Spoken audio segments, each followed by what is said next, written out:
আমরা এখন চলে এসেছি হনুমান মন্দিরে, ইন্দোরের একটা হনুমান মন্দিরে। এটা বেসিক্যালি একটা হনুমানেরই মন্দির।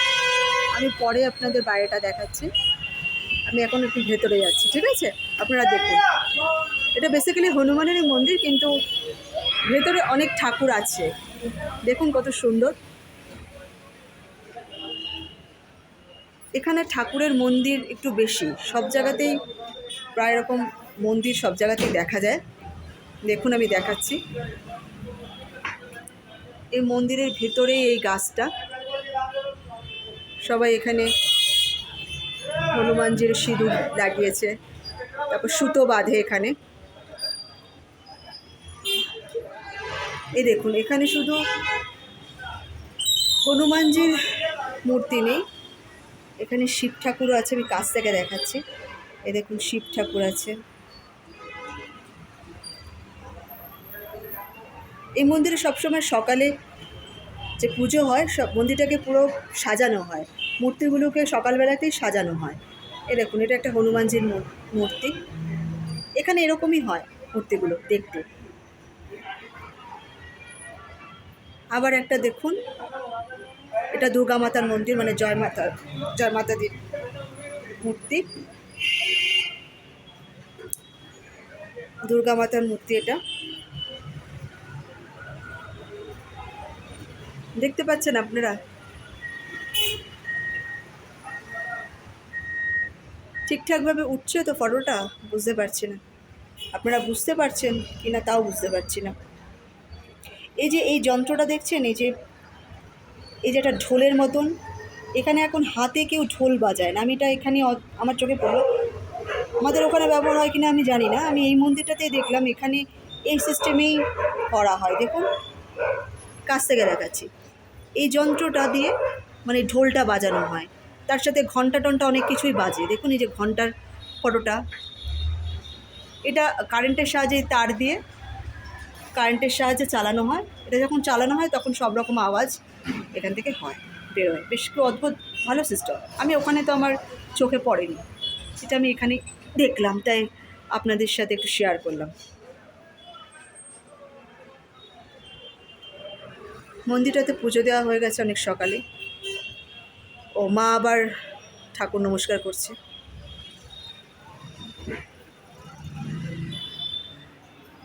আর হনুমানজির মূর্তিটা হচ্ছে এইটা, খুব সুন্দর করে ওকে সাজানো হয়। আমি দেখেছি সকালবেলা আমি যখন আসি, তখন এখানকার যে ব্রাহ্মণ আছে উনি সাজায় খুব সুন্দর করে।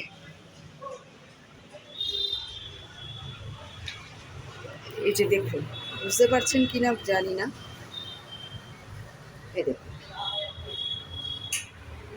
এটা সাদা অভ্র, সোনালি অভ্র, সবুজ অভ্র, হ্যাঁ, এই তিনটে কালারের অভ্র দিয়ে একে পুরো সাজানো হয়। চোখ, নাক, মুখ, মুকুট, তারপরে ওর হাত পা সব তৈরি করা হয়। এটা একটা পাথরের ওপরে এই স্ট্রাকচারটা তৈরি করা হয় অভ্র দিয়ে। খুব সুন্দর করে সাজানো হয়, মানে অনেকক্ষণ টাইম নিয়ে এখানকার পুরোহিতরা, মানে পুরোহিত যে সাজায় উনি এটাকে তৈরি করেন অভ্রগুলো দিয়ে। খুব সুন্দর, আমি দেখেছিলাম পুরোটা। সুন্দর করে অনেকক্ষণ সময় নেওয়া হয়, অনেকক্ষণ সময় লাগে এটা করতে। অভ্র দিয়ে করা হয় তো, খুব সুন্দর। এখানে এরকম টাইপেরই হনুমানজির মূর্তিগুলো হয়ে থাকে। এখন এখানে সেরকম কেউ নেই বলে আমি ভিডিওটা করতে পারছি। একটু পরের থেকেই ভিড় হতে শুরু করবে, যেহেতু সন্ধে হয়ে আসছে, সন্ধে আরতি সব হবে, তাই একটু পর থেকে লোকজন সব আসা শুরু করবে। মা তো প্রার্থনা করতে বসেছে। এই গাছটায় সবাই সুতো বাঁধে, যার যেরকম মানসিক সেই গাছটায় মানসিক করে সুতো বেঁধে। তারপর সিঁদুর লাগানো আছে।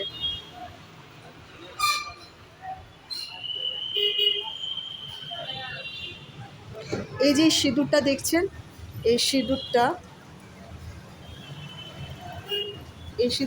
নেওয়া হয়, নিয়ে কপালে লাগানো হয়।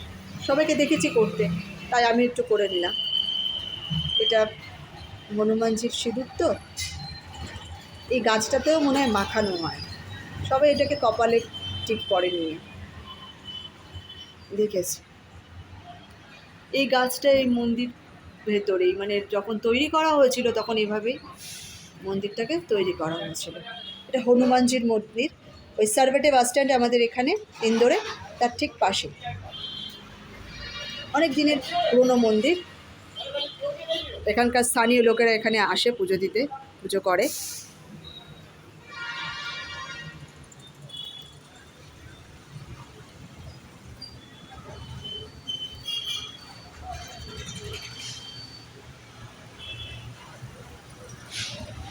দেখতে পাচ্ছেন কত সুন্দর। প্রত্যেক দিন সকালে ওরা খুব সকাল সকাল এসে পূজা আচ্ছা করে দিয়ে ওদের চলে যায়।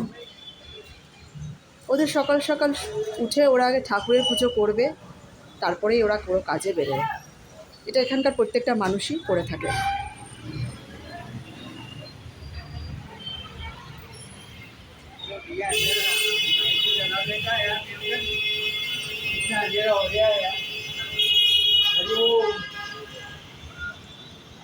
এখন ওই মন্দিরের পুরোহিত এলো, এখন সব ওনার কাজ শুরু করবে।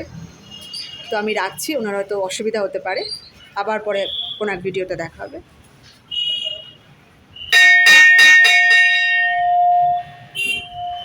রাখলাম।